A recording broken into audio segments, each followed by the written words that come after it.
ಮಂಡ್ಯದಲ್ಲಿ ಕಾವೇರಿ ನೀರು ಕಳವು ಎಚ್ಚೆತ್ತ ಅಧಿಕಾರಿಗಳು. ಮಂಡ್ಯದಲ್ಲಿ ಕಾವೇರಿ ನೀರು ಕಳವಾಗ್ತಾ ಇರುವ ವಿಚಾರಕ್ಕೆ ಸಂಬಂಧಪಟ್ಟಂತೆ ಟಿವಿ9 ವಿಸ್ತೃತ ವರದಿ ಪ್ರಸಾರ ಮಾಡಿತು. ಟಿವಿ9 ವರದಿಯ ಬೆನ್ನಲ್ಲೇ ಈಗ ಅಧಿಕಾರಿಗಳು ಎಚ್ಚೆತ್ತಿದ್ದಾರೆ. ಸಹಾಯಕ ಇಂಜಿನಿಯರ್ ಸ್ಥಳಕ್ಕೆ ಭೇಟಿ ಕೊಟ್ಟಿದ್ದಾರೆ. ಕಾವೇರಿ ನೀರಾವರಿ ನಿಗಮದ ಸಹಾಯಕ ಇಂಜಿನಿಯರ್ ಕಿಶೋರ್ ಸ್ಥಳಕ್ಕೆ ಭೇಟಿ ಕೊಟ್ಟಿದ್ದು ಕೆಆರ್ಎಸ್ ಹಿನ್ನೀರು ಪ್ರದೇಶದಲ್ಲಿ ಅಧಿಕಾರಿಯಿಂದ ಪರಿಶೀಲನೆ ನಡೆಸಲಾಗ್ತಾ ಇದೆ. ಮಂಡ್ಯದಲ್ಲಿ ಕಾವೇರಿ ನೀರು ಕಳವಾಗ್ತಿರುವ ವಿಚಾರಕ್ಕೆ ಸಂಬಂಧಪಟ್ಟಂತೆ ಟಿವಿ9 ವಿಸ್ತೃತ ವರದಿ ಪ್ರಸಾರ ಮಾಡಿತ್ತು. ಸಂಬಂಧಪಟ್ಟ ಇಲಾಖೆಯವರು ಇನ್ನೂ ಕೂಡ ಕಣ್ಮುಚ್ಚಿ ಕುಳಿತಿದ್ದಾರಾ ಅಂತ ಪ್ರಶ್ನೆ ಮಾಡಿತ್ತು. ಇದೀಗ ಕಾವೇರಿ ನೀರಾವರಿ ನಿಗಮದ ಸಹಾಯಕ ಇಂಜಿನಿಯರ್ ಕಿಶೋರ್ ಆಗಮಿಸಿದ್ದಾರೆ ಸ್ಥಳಕ್ಕೆ. ಕೆಆರ್ಎಸ್ ಹಿನ್ನೀರು ಪ್ರದೇಶಕ್ಕೆ ಅಧಿಕಾರಿ ಪರಿಶೀಲನೆ ನಡೆಸ್ತಾ ಇದ್ದಾರೆ. ಕಾವೇರಿ ನೀರಾವರಿ ನಿಗಮದ ಸಹಾಯಕ ಇಂಜಿನಿಯರ್ ಇನ್ನು ಈ ಬಗ್ಗೆ ಎಲ್ಲಿ ನೀರು ಕಳವು ಮಾಡಲಾಗ್ತಾ ಇತ್ತು, ಯಾವ ರೀತಿ ಅಕ್ರಮವಾಗಿ ನೀರನ್ನ ಬಳಕೆ ಮಾಡಲಾಗ್ತಾ ಇತ್ತು, ನೀರನ್ನ ಕಳವು ಮಾಡ್ತಾ ಇದ್ದಂತಹ ವಿಚಾರ, ಜಮೀನುಗಳಿಗೆ ಹರಿಸ್ತಾ ಇದ್ದಂತಹ ವಿಚಾರ, ಇದಕ್ಕೆ ಸಂಬಂಧಪಟ್ಟಂತೆ ಈಗ ಕ್ರಮಕ್ಕೆ ಮುಂದಾಗಿದ್ದಾರೆ ಅಧಿಕಾರಿಗಳು. ಅಕ್ರಮವಾಗಿ ಮೋಟಾರ್ ಅಳವಡಿಸಿ ಕಾವೇರಿ ನೀರು ಕಳ್ಳತನ ಮಾಡಲಾಗ್ತಾ ಇತ್ತು. ನೀರು ಕಳ್ಳತನ ಮಾಡಿ ಫಾರ್ಮ್ ಹೌಸ್ನಲ್ಲಿ ಭತ್ತ ನಾಟಿ ಮಾಡಲಾಗ್ತಾ ಇತ್ತು. ಮಂಡ್ಯ ಜಿಲ್ಲೆಯ ಶ್ರೀರಂಗಪಟ್ಟಣ ತಾಲೂಕಿನ ಕೆಆರ್ಎಸ್ ಡ್ಯಾಂ ಬಳಿ ಈ ರೀತಿಯ ರವಿಕುಮಾರ್ ಟಚ್ ರೋಸ್ ಕೃಷಿ ಮಾಡಿ ವರ್ಷಕ್ಕೆ 2 ಕೋಟಿ ಗಳಿಸ್ತಿದ್ದಾರೆ. ನೀವು ಕೂಡ ಅವರಿಂದ ಕಲಿಬೇಕಾ? ಅವ್ರ ಜೊತೆ ವಿಡಿಯೋ ಕಾಲ್ನಲ್ಲಿ ಮಾತಾಡಬೇಕಾ? ಈಗಲೇ ಫ್ರೀಡಮ್ ಆಪ್ ಡೌನ್ಲೋಡ್ ಮಾಡಿ. ನೀರು ಕಳ್ಳತನ ಆಗಿರೋದು, ಪೈಪ್ ಅಳವಡಿಕೆ ಮಾಡಿ ವಿದ್ಯುತ್ ಸಂಪರ್ಕ ಎಲ್ಲವೂ ಕೂಡ ಅಕ್ರಮ.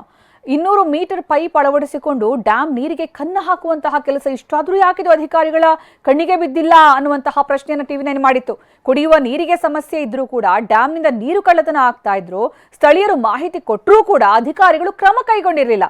ಫಾರ್ಮ್ ಹೌಸ್ ಮಾಲೀಕರ ಪ್ರಭಾವಕ್ಕೆ ಅಧಿಕಾರಿಗಳು ಮಣಿದಿರುವ ಆರೋಪ ಕೇಳಿ ಬಂದಿತ್ತು. ಇದೀಗ ಈ ವಿಚಾರಕ್ಕೆ ಸಂಬಂಧಪಟ್ಟಂತೆ ಪರಿಶೀಲನೆಗೆ ಅಧಿಕಾರಿ ತೆರಳಿದ್ದಾರೆ. ಇದೀಗ ಪರಿಶೀಲನೆಗಷ್ಟೇ ಮುಕ್ತಾಯ ಆಗತ್ತಾ ಅಥವಾ ಏನಾದರೂ ಇಂತಹ ಅಕ್ರಮವನ್ನ ನಿಲ್ಲಿಸುವಂತಹ ಕೆಲಸ ಆಗತ್ತಾ ಕಾದ್ ನೋಡಬೇಕಾಗಿದೆ. ಒಂದು ವೇಳೆ ಇದು ಕ್ರಮ ಆಗಿಲ್ಲ ಅಂತಂದ್ರೆ ಟಿವಿ9 ಆಗ್ಲೂ ಕೂಡ ಅಷ್ಟೇ ಇದರ ಒಂದು ಬೆನ್ನು ಬೀಳತ್ತೆ. ಇದಕ್ಕೆ ಸಂಬಂಧಪಟ್ಟಂತೆ ಯಾರ್ಯಾರ ಗಮನಕ್ಕೆ ತರಬೇಕು, ಏನೇನು ಕ್ರಮ ಕೈಗೊಳ್ಳಬೇಕು ಅದು ಮಾಡುವ ತನಕ ಟಿವಿ9 ಹೋರಾಟ ಕೂಡ ನಿಲ್ಲೋದಿಲ್ಲ. ಯಾಕಂದ್ರೆ ಒಂದು ಕಡೆ ಕುಡಿಯುವ ನೀರಿಗೆ ಹಾಹಾಕಾರ ಇದೆ. ಇನ್ನೂ ಕೂಡ ಮಾರ್ಚ್ ತಿಂಗಳಲ್ಲೇ ಈ ಆರಂಭದಲ್ಲೇ ಈ ರೀತಿಯ ಒಂದು ಪರಿಸ್ಥಿತಿ ಆದ್ರೆ ಮುಂದೆ ನೀರಿನ ಒಂದು ಅಭಾವ ಯಾವ ರೀತಿ ಸೃಷ್ಟಿ ಆಗಬಹುದು ಅನ್ನುವಂಥದ್ದೇ ತೀರಾ ಆತಂಕಕ್ಕೆ ಕಾರಣವಾಗಿದೆ. ಎಷ್ಟೋ ಜನ ಕುಡಿಯೋದಕ್ಕೆ ನೀರಿಲ್ಲದೆ ಪರದಾಡ್ತಾ ಇದ್ರೆ ಇಲ್ಲಿ ಅಕ್ರಮವಾಗಿ ನೀರನ್ನು ಕದಿಯುವಂತಹ ಕೆಲಸ ಆಗ್ತಾ ಇರೋದು ನಿಜಕ್ಕೂ ಕೂಡ ಖೇದಕರ. ಇನ್ನು ಟಿವಿ9 ನೀರಿಲ್ಲ ಅನ್ನುವಂತಹ ಅಭಿಯಾನವನ್ನ ಮಾಡ್ತಾ ಇದೆ. ಯಾಕಂದ್ರೆ ಈಗ ನೀರಿನ ಒಂದು ಪ್ರಮಾಣ ಆ ಮಟ್ಟಿಗೆ ಕಡಿಮೆ ಆಗಿರೋದು, ಬರದ ತೀವ್ರತೆಗೆ ಹಲವು ಜಿಲ್ಲೆಗಳು ಹಲವು ಭಾಗಗಳು ನಲುಗಿ ಹೋಗಿರೋದು. ಈ ಸಂದರ್ಭದಲ್ಲಿ ನೀರಲ್ಲೂ ಕೂಡ ರಾಜಕೀಯ ಮಾಡೋದು, ನೀರಲ್ಲೂ ಕೂಡ ಕಳ್ಳತನ ಮಾಡೋದು, ಅಕ್ರಮವಾಗಿ ನೀರನ್ನು ಬಳಕೆ ಮಾಡೋದು, ಪ್ರಭಾವಿಗಳು ತಮ್ಮ ಪ್ರಭಾವ ಬೀರಿ ನೀರು ಸಿಗದೆ ಇರೋ ರೀತಿ ಮಾಡುವಂಥದ್ದು ನಿಜಕ್ಕೂ ಕೂಡ ಅತ್ಯಂತ ಖಂಡನೀಯ. ಅದರ ವಿರುದ್ಧ ಟಿವಿ9 ಬೆಳಕು ಚೆಲ್ತಾ ಇದೆ. ಈ ಬಗ್ಗೆ ಹೆಚ್ಚಿನ ಮಾಹಿತಿ ನೀಡೋದಕ್ಕೆ ನಮ್ಮ ಪ್ರತಿನಿಧಿ ಪ್ರಶಾಂತ್ ಈಗ ನಮ್ಮ ಜೊತೆಗೆ ನೇರ ಸಂಪರ್ಕದಲ್ಲಿದ್ದಾರೆ. ಪ್ರಶಾಂತ್, ಇಲ್ಲಿ ಕೆಆರ್ಎಸ್ ನಲ್ಲಿ ಯಾವ ರೀತಿ ನೀರು ಕಳ್ಳತನ ಆಗ್ತಾ ಇತ್ತು, ಅಕ್ರಮವಾಗಿ ಯಾವ ರೀತಿ ಬಳಕೆ ಮಾಡಲಾಗ್ತಾ ಇತ್ತು, ಜೊತೆಗೆ ಇಲ್ಲಿ ಪ್ರಭಾವಿಗಳ ಒತ್ತಡಕ್ಕೆ ಅಧಿಕಾರಿಗಳು ಮಣಿದ್ರ ಅನ್ನುವಂತಹ ಪ್ರಶ್ನೆಯನ್ನ ಟಿವಿ9 ಮಾಡಿತ್ತು. ಇದೀಗ ಟಿವಿ9 ಬಿಗ್ ಇಂಪ್ಯಾಕ್ಟ್ ಅಂತಾನೆ ಹೇಳಬಹುದು. ಅಧಿಕಾರಿ ಪರಿಶೀಲನೆಗೆ ಬಂದಿದ್ದಾರೆ. ಆದ್ರೆ ಇದು ಪರಿಶೀಲನೆಗಷ್ಟೇ ಮುಕ್ತಾಯಗೊಳ್ಳುತ್ತಾ ಅಥವಾ ನಿಜಕ್ಕೂ ಕಠಿಣ ಕ್ರಮ ತನಕ ಹೋಗುತ್ತಾ? ನಿಜಕ್ಕೂ ಕೂಡ ಸುಕನ್ಯಾ, ಇದು ಟಿವಿ9 ಬಿಗ್ ಇಂಪ್ಯಾಕ್ಟ್ ಅಂತಾನೆ ಕೂಡ ಹೇಳ್ಬೋದು. ಬೆಳಗ್ಗೆಯಿಂದಲೂ ಕೂಡ ಟಿವಿ9 ಈ ಸಂಬಂಧಪಟ್ಟಂತೆ ಸುದ್ದಿಯನ್ನ ಬಿಸ್ತಾರ ಮಾಡ್ತಾ ಇತ್ತು ಕೂಡ. ಪ್ರಮುಖವಾಗಿ ಕುಡಿಯುವ ನೀರಿಗೆ ಸಾಕಷ್ಟು ತತ್ತರ ಇರುವಂತಹ ಸಂದರ್ಭದಲ್ಲಿ ಕಾವೇರಿ ನೀರಿಗೆ, ಕಾವೇರಿ ಜಲಾಶಯ, ಕೆಆರ್ಎಸ್ ಜಲಾಶಯದ ಹಿನ್ನೀರಿಗೆ ಕನ್ನ ಹಾಕುವಂತ ಕೆಲಸವನ್ನು ಕೂಡ ಪ್ರಭಾವಿಗಳು ಮಾಡಿದ್ರು. ಇದಕ್ಕೆ ಸಂಬಂಧಪಟ್ಟಂತೆ ಬೆಳಗ್ಗೆಯಿಂದಲೂ ಕೂಡ ಟಿವಿ9 ಬಿತ್ತರವನ್ನ ಮಾಡ್ತಿತ್ತು. ಈ ಒಂದು ಸುದ್ದಿ ಪ್ರಸಾರವಾದಂತಹ ಬೆನ್ನಲ್ಲೇ ಸಂಬಂಧಪಟ್ಟಂತ ಅಧಿಕಾರಿಗಳು ಕೂಡ ಈಗ ಸ್ಥಳಕ್ಕೆ ಬಂದಿದ್ದಾರೆ. ದೃಶ್ಯದಲ್ಲಿ ನಾನು ತೋರಿಸ್ತಾ ಇದ್ದೀನಿ. ಪ್ರಮುಖವಾಗಿ ಇವರು ಅಧಿಕಾರಿಗಳೇನಿದ್ದಾರೆ, ಕಾವೇರಿ ನೀರಾವರಿ ನಿಗಮದ ಅಧಿಕಾರಿಗಳು ಎಇ ಕಿಶೋರ್, ಎಇ ಕಿಶೋರ್ ಮತ್ತೆ ಎಇ ಸುರೇಶ್ ಬಾಬು ಅವರು ಕೂಡ ಈ ಒಂದು ಘಟನಾ ಸ್ಥಳಕ್ಕೆ ಬಂದಿರುವಂತದ್ದು.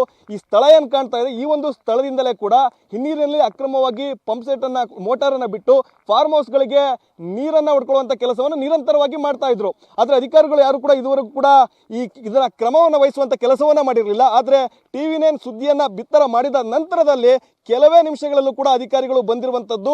ಘಟನಾ ಸ್ಥಳವನ್ನು ಕೂಡ ಪರಿಶೀಲನೆ ಮಾಡ್ತಾ ಇದ್ದಾರೆ. ಇನ್ನೇನು ಕೆಲವೇ ನಿಮಿಷಗಳಲ್ಲೂ ಕೂಡ ಈ ಒಂದು ಅಕ್ರಮವಾಗಿ ಅಳವಡಿಸಿರುವಂತಹ ಪಂಪ್ ಸೆಟ್ ಅನ್ನು ಕೂಡ ತೆರವು ಮಾಡುವಂತ ಕೆಲಸಕ್ಕೂ ಕೂಡ ಮುಂದಾಗ್ತೀವಿ ಅಂತ ಹೇಳ್ತಾ ಇರುವಂತದ್ದು.